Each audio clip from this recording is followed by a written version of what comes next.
Questions orales, oral questions. The Honourable Leader of the Opposition.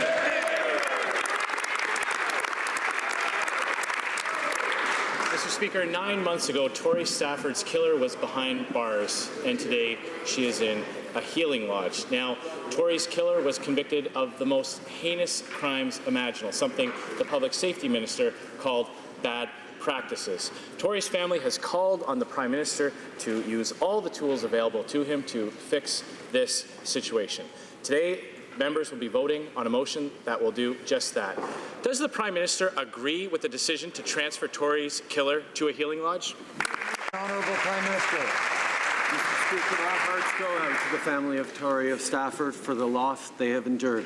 The offender in question was moved from maximum security to medium security in 2014 under the Conservatives. She remains in medium security today. As reports have shown, the Corrections and Conditional Release Act does not permit politicians to make one-off decisions in regards to the placement of individual inmates. However, the Minister has asked that the Commissioner of Correctional Services review this decision to ensure that it was taken properly and in accordance with long-standing policy. Leader of the Opposition. Mr. Speaker, the Prime Minister stated on the NAFTA negotiations that he would be protecting supply management, but he failed. The Prime Minister made major concessions on access to our dairy market, and Canada accepted to cap our own dairy protein exports. We know that the United States have been very generous to their producers with annual subsidies amounting to about $22 billion. Will the Prime Minister tell us which concessions he got from the Americans in exchange for the concessions that he made on the backs of Canadian producers? The Right Honourable the Prime Minister. Mr. Speaker, this is a deal that preserves and maintains supply management. Its future has not been jeopardized. Now, in terms of market share, we have promised producers that they will be fairly and adequately compensated. Changes to access to the market are similar to the changes that we made under the TPP. That was celebrated by the Conservatives. Supply management has been protected, dairy farmers will be compensated, and as usual, the Conservatives continue to play political games. The Honourable Leader of the Opposition. Difference. The deal under the TPP and CETA was to exchange for gains in terms of market access in other countries. These concessions have nothing in return. Now, the Prime Minister tries to compare these to other deals, but under this agreement that he just signed, the Canadian government will be imposing tariffs on Canadian exports. Now, we know the United States has a wide variety of support and billions of dollars worth of subsidies for their dairy producers. So in exchange for backing down on what Donald Trump wanted, could the Prime Minister tell us exactly which measures the U.S. has agreed to eliminate? The Right Honourable Prime Minister. I think most Canadians understand that Sunday night was a good moment for Canadians. We secured access to our most important trading partner in a time of uncertainty. We demonstrated that our approach of standing up for Canadians and staying firm on our principles was the right one. And Mr. Speaker, the relationship with the United States goes beyond politics, as it should. And I want to give a specific shout out to the many Conservatives, from Brad Wall to Scott Moe to Brian Pallister, to people like Brian Mulrooney, Kim Campbell, Jean Charest, Ronna Ambrose, James Moore, who all stood up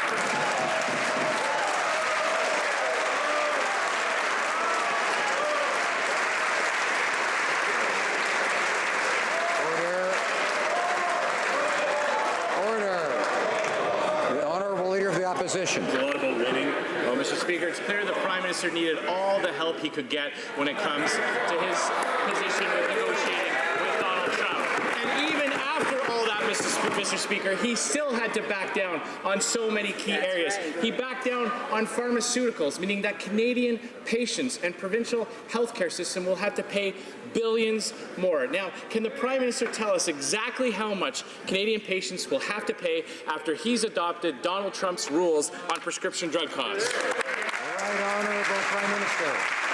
Mr. Speaker, the Conservatives can't help themselves but to play politics on big issues, but we're staying focused on Canadians. And it's wonderful to hear the Conservatives suddenly preoccupied with prescription prescription drug costs because they've never wanted to do anything on that. But we've made sure that Canadians know that we are serious about moving forward with pharmacare. We will move forward with lowering prescription drug costs for Canadians, and nothing in this deal prevents us from being able to do that for Canadians. Honourable Leader of the Opposition. Well, Mr. Speaker, there is something in this deal that would make that program even more expensive. He has just backed down, giving Donald Trump's policy preference over Canadian pharmaceuticals, meaning higher prices for patients. Now, in return for backing down on pharmaceuticals, on accepting a cap on autos, what has he got in return? Yesterday, the Minister of Foreign Affairs says that the most important gain from this agreement is retaining what we already had. So, specifically, did the Prime Minister receive an end to tariffs on steel and aluminum for all his concessions? Right Honourable Prime Minister.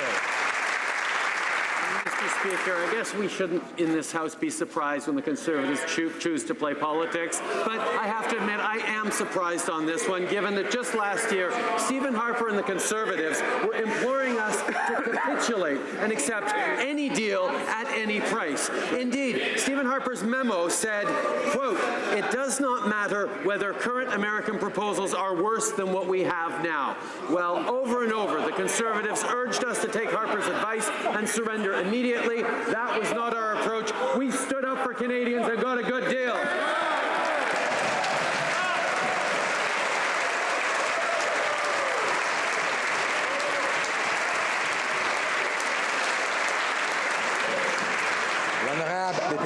The Honourable Member for Rimouski-Nejet-Témiscouata-Les-Basques.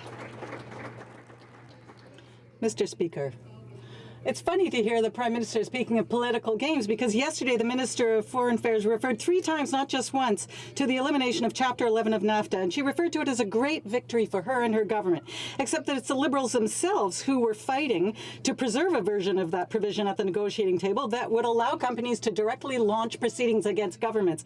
Donald Trump is the one who wanted to eliminate it. We're happy to see Chapter 11 disappearing, but are the Liberals so desperate that they now want to rewrite history?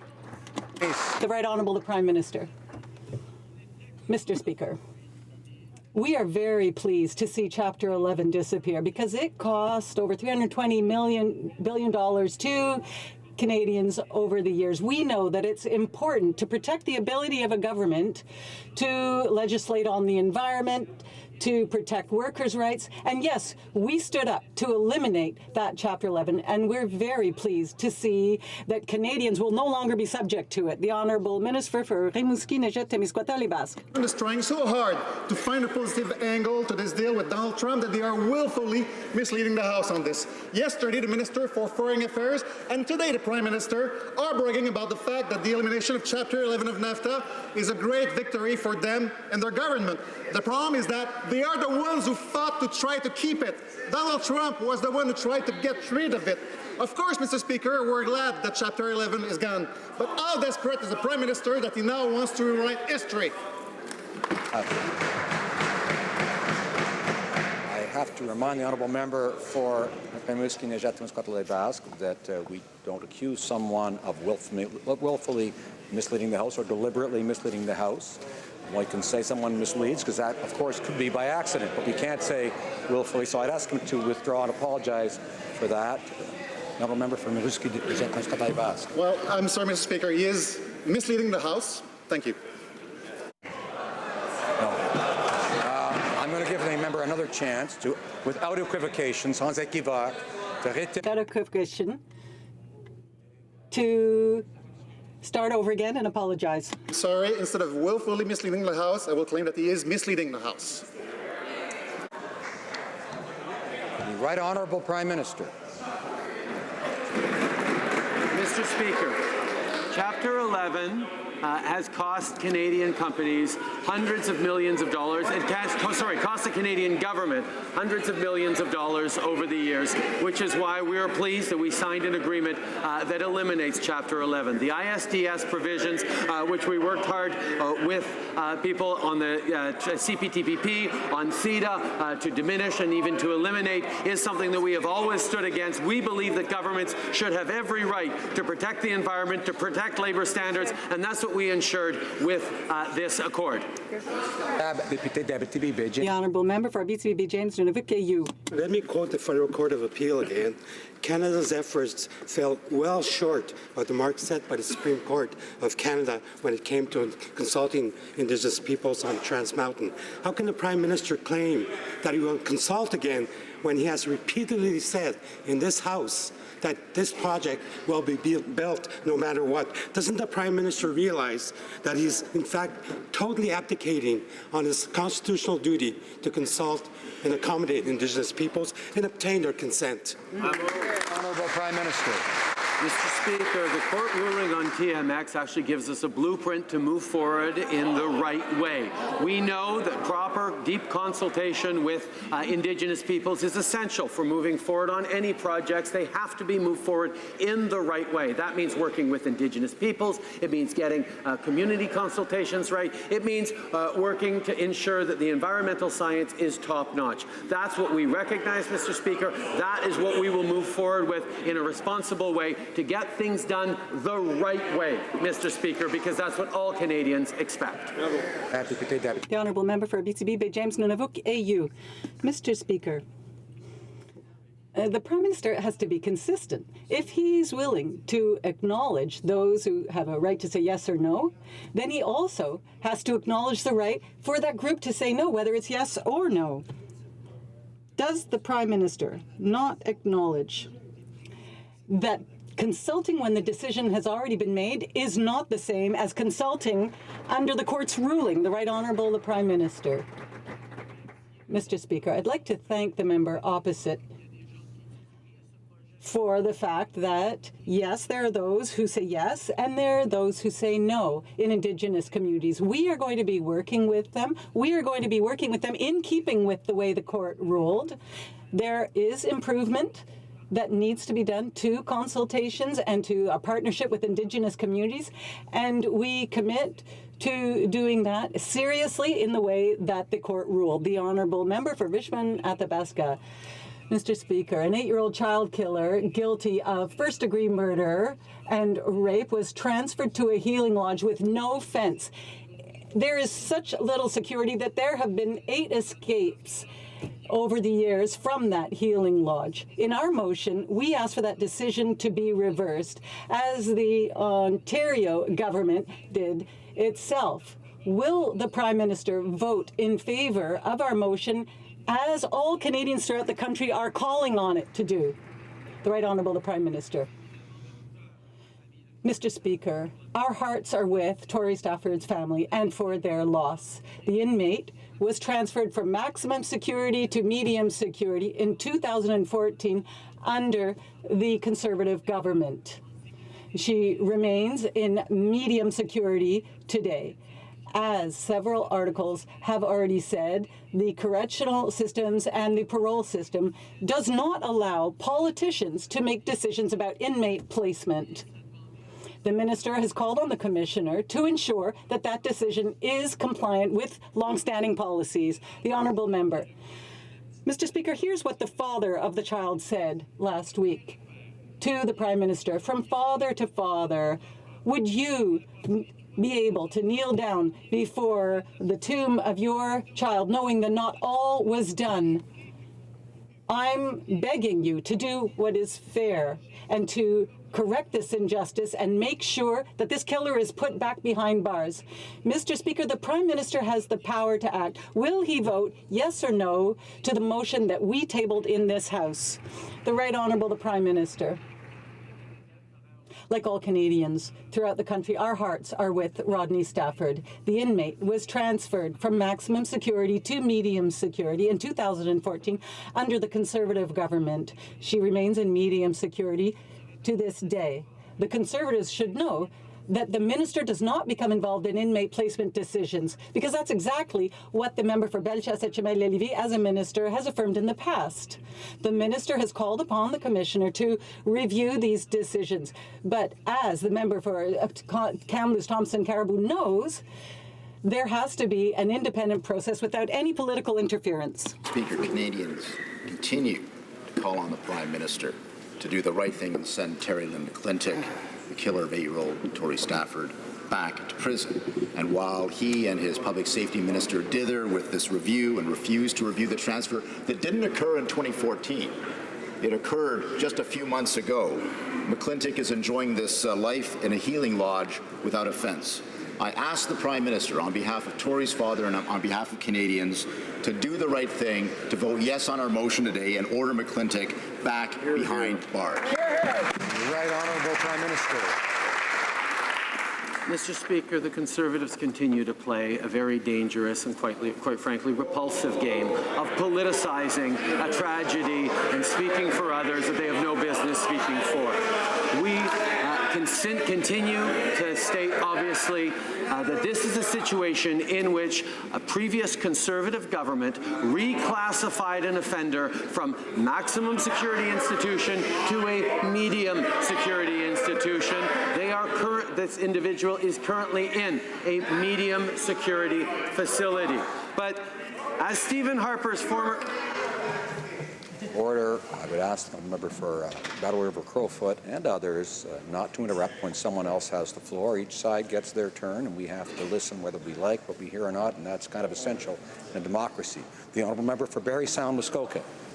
Mr. Speaker, the Prime Minister accuses us of games, but I remember being in the Ontario legislature as an MPP when the Ontario legislature 18 years ago voted unanimously to ask the federal government to stop a transfer of a cop killer to Club Fed. The Minister of Agriculture, who was Solicitor General at the time, stood in this House and reversed the transfer. Why was that good enough 18 years ago? About why is he playing political games now and saying he cannot do anything on behalf of Tory staffers' family and on behalf of Canadians? Do the right thing!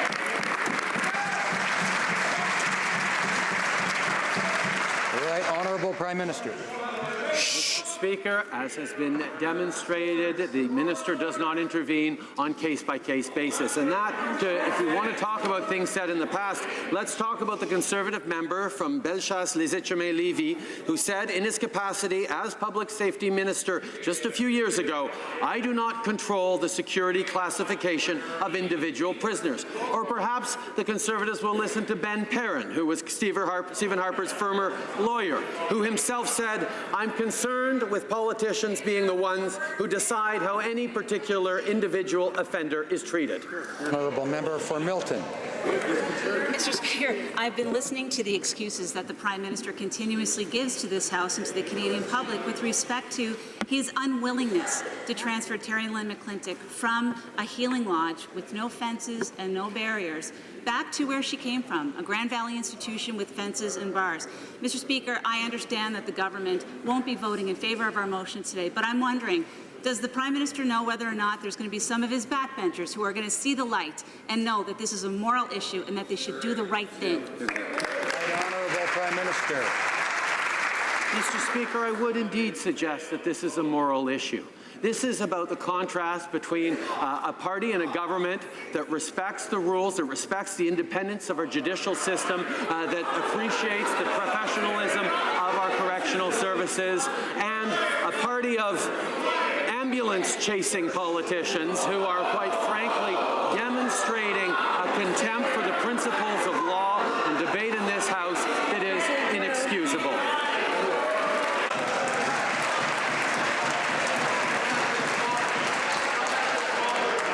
Order. The honourable member for Milton. Order.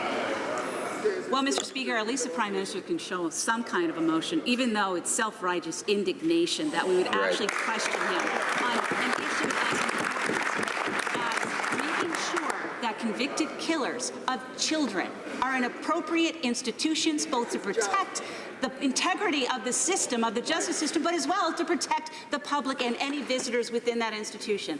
If he's blind to it, get out of the way and let us go back to government and get this right. Right Honourable Prime Minister. Mr. Speaker, it was under the Conservatives that the decision was taken to reclassify from a maximum security to a medium security. Of course, Mr. Speaker, we point out that I'm sure they just followed the recommendations and the proper functioning of their public servants, of the professionals in our corrections agency when that transfer happened. All we are asking is that they continue to respect the system in place that we have asked be verified, be followed up on to ensure that all the rules were appropriately followed. The Honourable Member for Rosemont, La Petite Patrie. Today, the Liberal government decided to not appeal the Court of Appeal's ruling on the Trans Mountain expansion. And do you know why? Because the court is right. Despite their promise, the Liberals used the same promise that the Conservatives did, but they did not consult appropriately in the Indigenous communities. Now the court is rapping them on the knuckles and telling them to do their homework all over again. How can they truly consult now when, in any case, the decision has already been made? I mean, it's like being saying, well, your call is important to us, but no. Right Honourable the Prime Minister. Mr. Speaker, we would like to thank the court for having clarified on the process that we should be following in order to improve our consultations with Indigenous communities. We take this seriously, and we want to improve our nation-to-nation relationship with Indigenous peoples, and that's exactly what we're going to be doing. We're going to sit down with them so that we can do more extensive consultations in order to make sure that when this if this project goes ahead, that we do it appropriately. That's what people expect. That's what Canadians expect. That's what the justice system expects in all Indigenous communities. Is now promising to finally meaningfully consult Indigenous peoples on the Trans Mountain Pipeline proposal. No, seriously, this time he really, really means it. But here's his problem. He's already made up his mind about the project. So asking Indigenous peoples for their opinion, but refusing to hear the words no, is the very definition of paternalism. So how about this? Why doesn't the Prime Minister go and sit with Indigenous leaders so they can teach him what free, prior, and informed consent actually means? Or does he only agree with Indigenous rights and title when Indigenous people agree with him? Right Honourable Prime Minister. Mr. Speaker, I take this opportunity to highlight what the member opposite well knows, that proper consultations with Indigenous peoples are possible and lead to good outcomes for everyone. And a great example is the LNG Canada announcement that highlighted how much you can work with Indigenous peoples. And I know the member must be very pleased because it will benefit people right across northern British Columbia to have moved forward on this LNG Canada proposal that will help Indigenous peoples, will grow our economy, will get our resources to markets other than the United States. This is a good day for Canada, and it happened because of proper consultation with Indigenous peoples. Member for St. Albert, Edmonton. Mr. Speaker, for weeks, the Minister of Public Safety has tried to pass the buck over the outrageous decision to transfer child killer Terri-Lynne McClintic to a healing lodge. But no matter how hard the minister tries to avoid taking responsibility, the buck stops with him. He has the authority to reverse the decision. He has the authority to put McClintic back where she belongs, behind bars. Why won't he? Honourable Prime Minister. Mr. Speaker, once again, the Conservatives are showing they will not let the facts get in the way of a political opportunity. And that, Mr. Speaker, is a real challenge for them and for Canadians watching.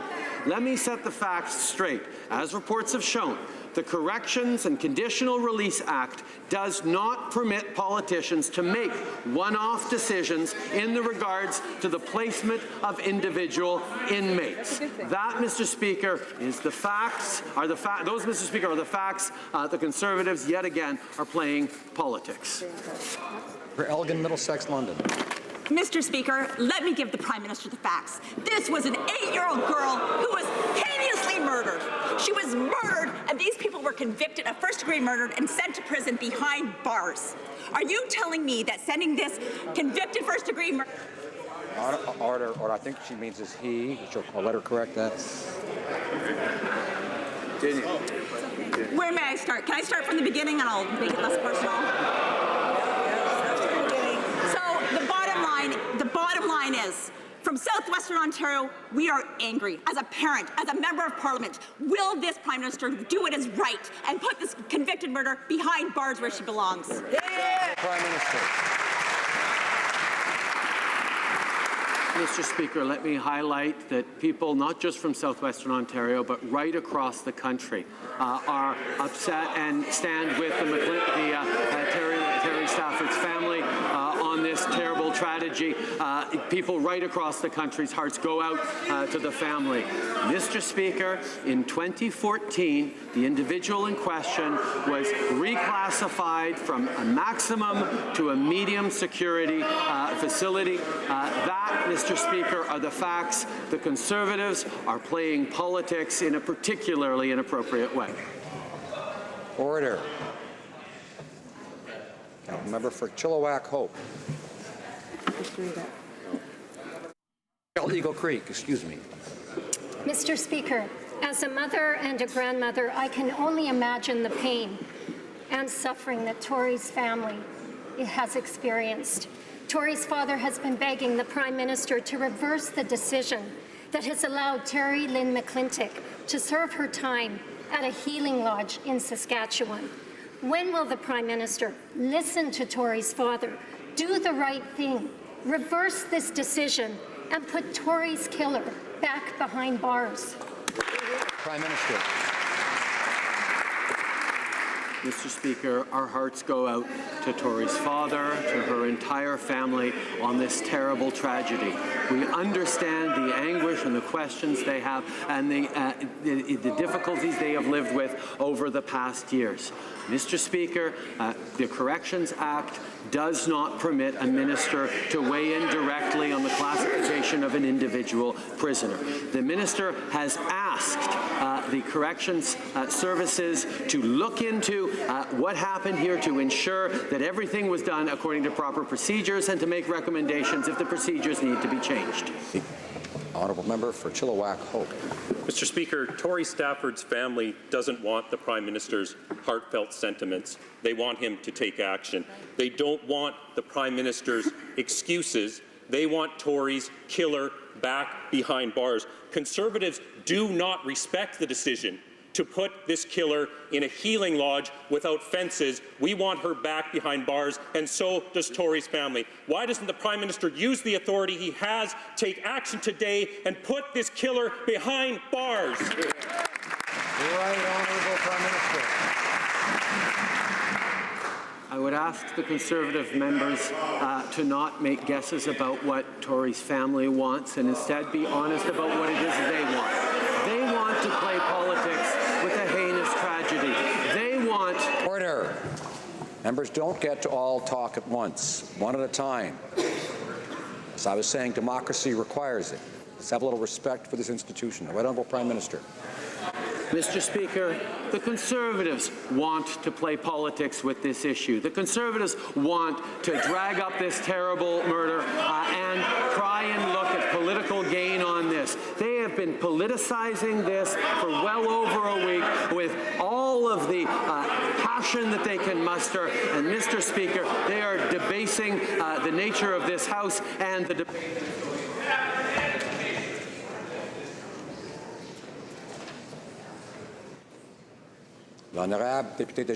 The Honourable Member for Jonquière. Mr. Speaker, the Prime Minister can boast about the US-Mexico-Canada agreement, but there is no guarantee to eliminate the 10% surcharge on aluminum and 25% surcharge on steel. You can't call that a success. Small businesses in Quebec are vulnerable to fluctuating prices caused by this tax. Workers are worried. Does the government have a plan to settle this situation, or are they just acting on a day-to-day basis, as usual? The Right Honourable Prime Minister.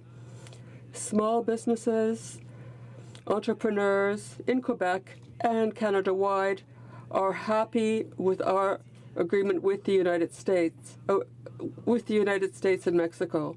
But as I said to workers in a factory, we will continue to protect them.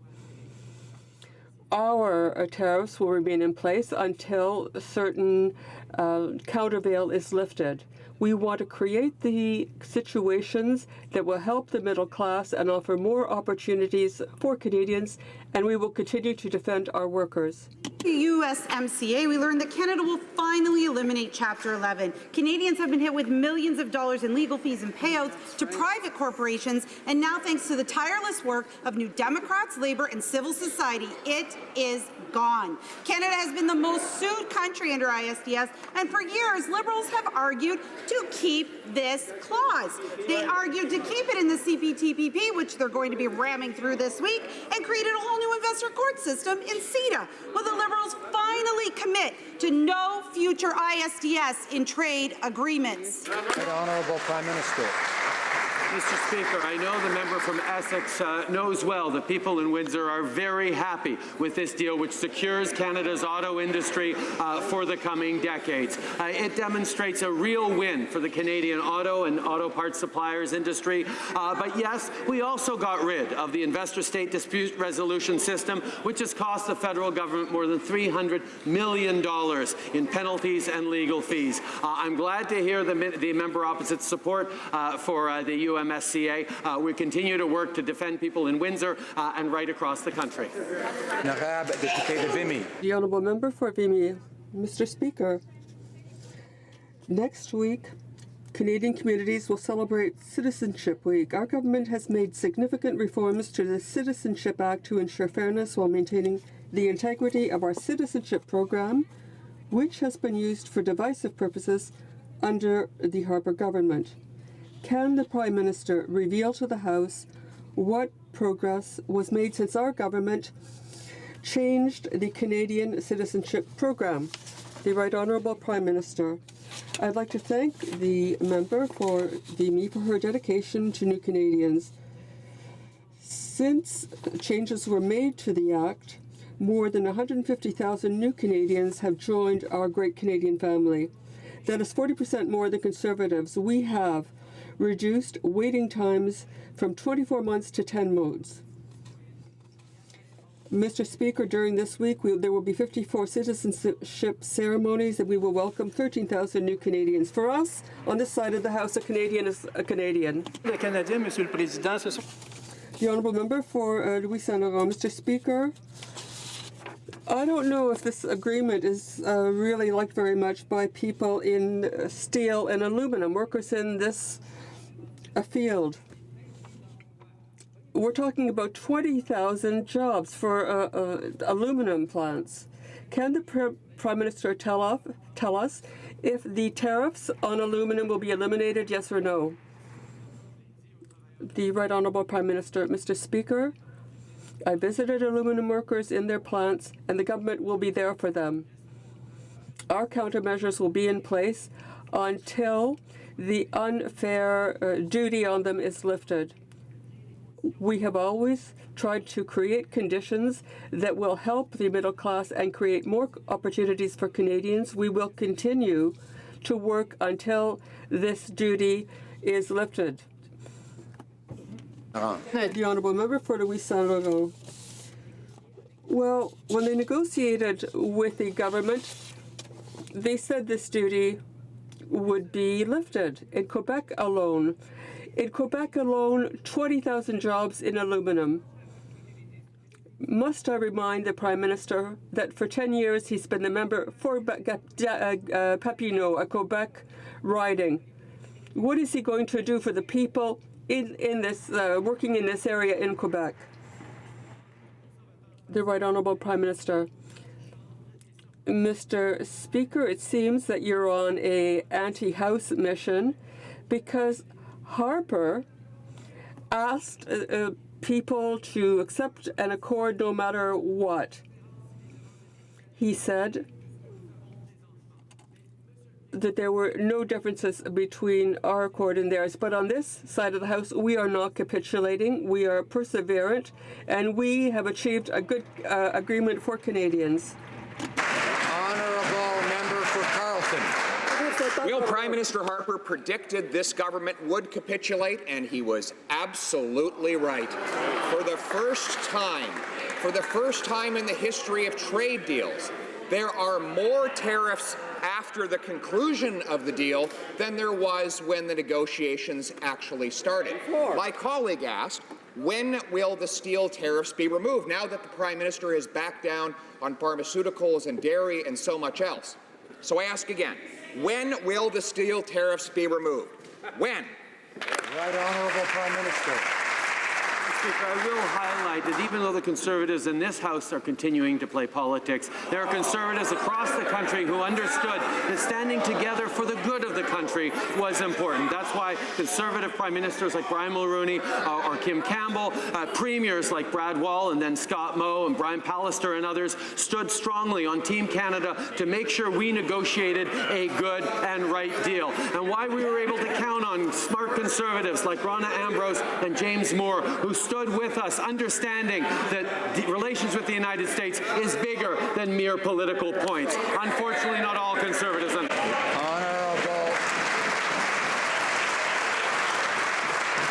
member for Carleton. Says the Prime Minister, who's been repeatedly misrepresenting the position of the Conservative Party on this negotiation from the very start. But it is true. Conservatives, many Conservatives entered on a rescue mission to try and help the Prime Minister, who was clearly floundering from the beginning. But now we have the result. He backed down on pharmaceuticals with higher drug prices for Canadian seniors. He backed down on dairy, imposing Canadian tariffs on Canadian farmers.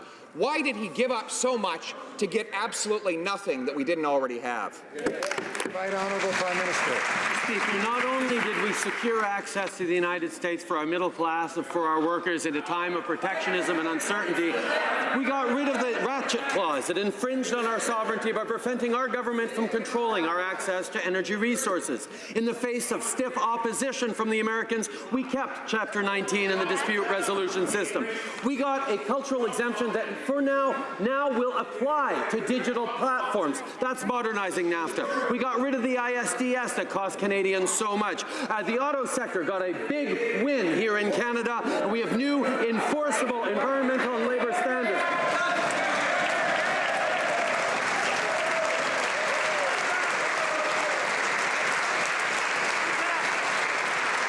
Honourable member for Windsor-Tecumseh. The failure of this Liberal government to get the U.S. to lift the steel and aluminum tariffs is hurting employers. In my riding of Windsor and Essex County and the rest of southwestern Ontario, tool and mold manufacturers that rely on the specialized metals from the United States are fed up. This government failed to secure an end to the punitive tariffs imposed by the U.S. during the recent USMCA negotiations, and some of these businesses have already had to relocate to the United States. So what is this government doing to keep jobs in Canada now? Right Honourable Prime Minister. Mr. Speaker, I know well, having heard from many Canadians in Windsor and across southwestern Ontario, that they are very pleased that we have moved forward to secure the auto industry in southwestern Ontario and in Windsor. We've protected good middle-class Canadian jobs that will continue long into the future because we have secured the future of Canada's auto industry with this USMCA. The fact is, Mr. Speaker, I look forward to getting the support of the members from Windsor because folks in Windsor are really pleased that we've moved forward on protecting their jobs long into the future. Honourable member for Timmins, James Bay. Mr. Speaker, in the NAFTA renegotiation, the Prime Minister left steel and aluminum industries hanging in the wind, but he's also abandoned small businesses across this country, like Northern Boat Sellers, who are paying punishing import duties because of this Prime Minister's tit-for-tat war with Donald Trump. So would he explain his logic to Clint Chartrand of Geho Sales in Timmins, who's being hammered by punitive penalties from this government? Why his government has squeezed $300 million out of hardworking Canadian businesses? They've only paid $11,000 back. When are these penalties going to end against Canadian businesses? Very good. Honourable Prime Minister. Mr. Speaker, right across the country, Canadians have been clear that they want us to stand strong, to be firm, and to stand up for Canadian jobs, and that's exactly what we've did. But the members opposite don't have to take my word for it. They can ask Jerry Dias of Unifor, who said this is a much better deal than the deal that was signed 24 years ago. Or perhaps they'll listen to Hassan Yousaf, the president of the Canadian Labour Congress, who says the USMCA gets it right on labour provisions, including provisions to protect workers against employment discrimination on the basis of gender. This deal is a good news story for middle-class Canadians right across the country.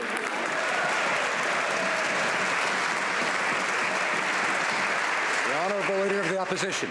Well, Mr. Speaker, we know that the Prime Minister backed down to Donald Trump on so many files. In fact, Donald Trump's senior economic advisor thanked them for backing down so graciously. Now, after combing through the deal, trying to find something to latch onto that he can claim as a positive, he tells us it's investor state and the ratchet clause. Well, this Prime Minister actually fought to get the investor state proposition into the TPP, and the energy ratchet clause has never been used. But steel and aluminum tariffs have been in effect and are hurting Canadian jobs. Has he removed those tariffs? Speaker, we will continue to stand up for Canadians in the steel and aluminum sector, but despite what the member opposite says, we have got an awful lot of wins on top of, obviously, securing our access to the U.S. markets. Yes, we've eliminated the ratchet clause that prevented our government from controlling access to our energy sources. We got a cultural exemption that, in the spirit of modernizing NAFTA, will now apply to digital platforms. Yes, we got rid of the ISDS platform. We got a new auto deal for Canadians that will secure our auto sector, and we have enforceable environmental and labour standards, which I know the Conservatives. The Honourable Member for Yorkton Melville. Mr. Speaker, Lucille's husband Morris served this country for 28 years. He developed PTSD while serving his country dutifully and honourably. He witnessed acts of violence and faced unimaginable horrors. When the minister didn't respond to her letter, Lucille contacted my office saying how horrified she is that Garnier, who never served a day in his life, is receiving veterans' benefits due to the PTSD he developed while murdering the officer Campbell. Can the Prime Minister explain to Lucille why Chris Garnier is still receiving veterans' benefits? Prime Minister. Mr. Speaker, our government places the highest priority on ensuring veterans and their families have the support and services they need when and where they need them. The member knows well that I can't talk about the specifics of any individual case on the floor of this House, but we have been firm in our commitment to enhancing access to veterans' benefits, unlike the Conservatives who cut frontline staff, closed offices, and balanced the budget on the backs of veterans. We continue to follow up on making sure that all the rules have been followed and will make modifications if necessary. The Honourable Member for Chicoutimi-Le-Fjord. Mr. Speaker, when a criminal is in receipt of benefits while serving his sentence, Canadians ask, where's the justice in that? When this criminal receives benefits reserved for our brave veterans, veterans ask, where's the justice in that? Once more, do we know if Christopher Garnier is still in receipt of these benefits, and when will the Prime Minister demand justice for Canadians, brave veterans, and for the family of Police Officer Catherine Campbell? The Right Honourable Prime Minister. Mr. Speaker, all members in this House their hearts go out to the Campbell family. Perhaps we can change policy to make sure this never happens again. We have increased the level of monitoring this policy. We will continue to support veterans and their families while maintaining the integrity of the system. New technologies have changed the way we access information, shop, live, socialize, and work. As a result of these changes, our economy has transformed to become increasingly data-driven. These transformations have brought with them new and uncharted challenges surrounding the changing nature of work, privacy, information, and consent. Can the Prime Minister tell this House how our government is helping to unlock the potential of data-driven economy while balancing Canadians' right to have their data and privacy protected? Honourable Prime Minister. I thank the member from Richmond Hill for his question and for his passion on this file.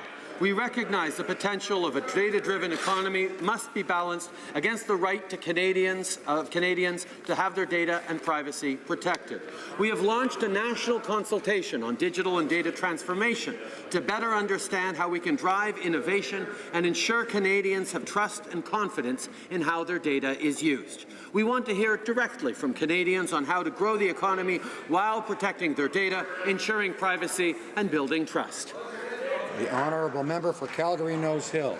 2 years ago, the Supreme Court overturned a bestiality conviction on a child molester because they ruled the law doesn't cover non-penetrative acts. Since then, the Prime Minister hasn't included this simple definition change in any of his legislation, while bestiality charges aren't being laid and more cases are being impacted. Why is the Prime Minister failing to protect humans and animals by refusing to pass updated bestiality legislation?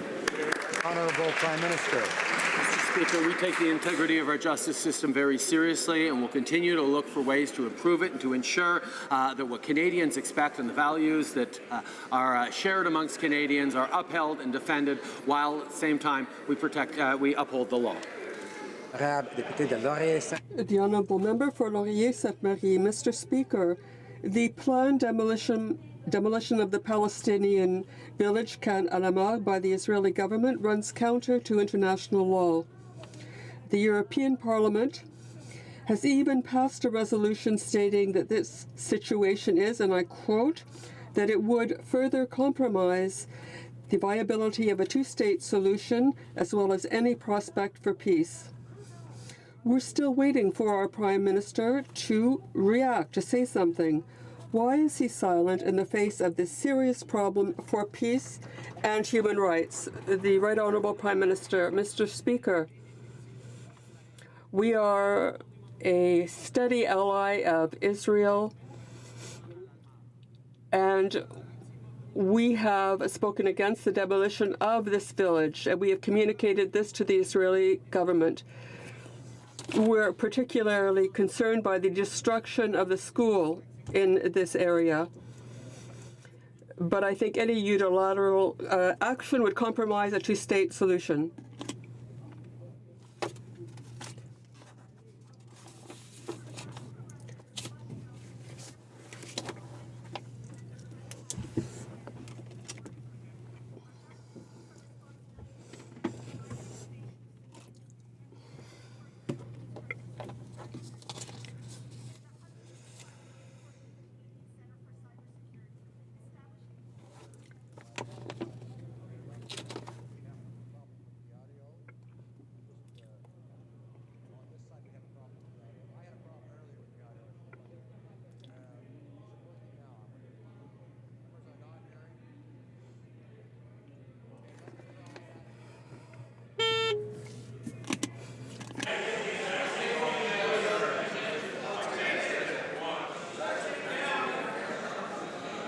Order. I'm going to ask the honourable member for Davenport to try again, and hopefully we'll be able to hear. Order. Mr. Speaker, Davenport residents have let me know that their data privacy, their online information, the threat of hacking is a priority and a worry for them. Our government takes our responsibility to protect the private information of citizens and the integrity of our critical infrastructure systems very seriously. We committed $155 million for a new Canadian Centre for Cybersecurity, establishing a unified government source of unique expertise and support. Can the Prime Minister update this House on the implementation of the Canadian Centre for Cybersecurity? Good job. Prime Minister. Member for Davenport for her question and her hard work on behalf of her citizens.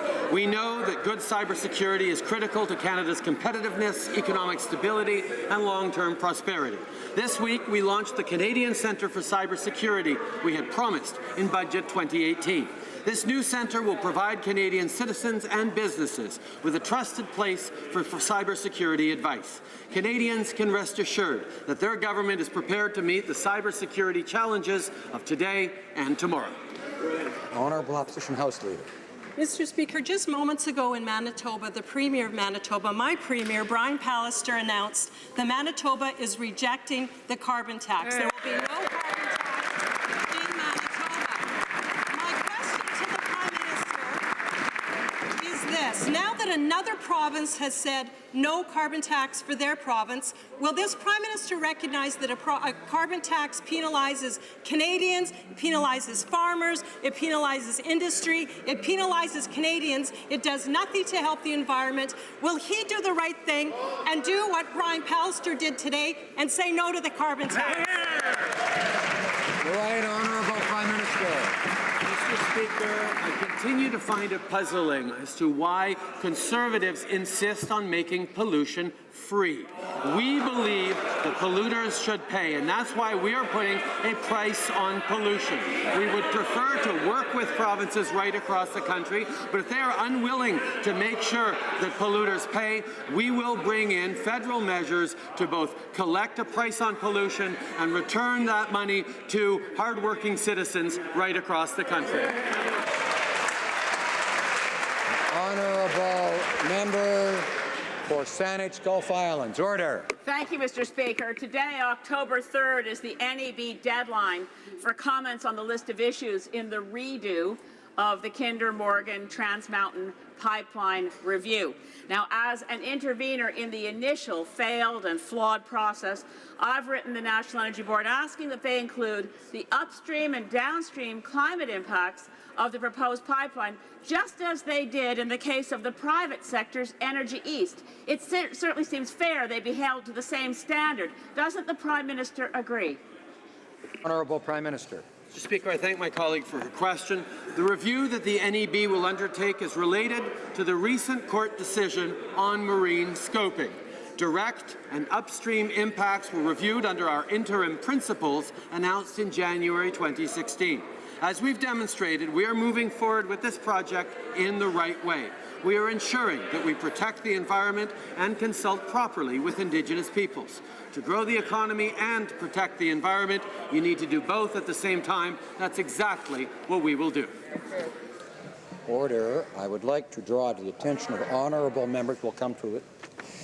The attention of honourable members, the presence in the gallery of the Social Sciences and Humanities Research Council of Canada 2018 Impact Award winners, Jean Grandin, Shane Nielsen, Tanya Lee, Jennifer Llewellyn, Carla Lipsig-Moumet.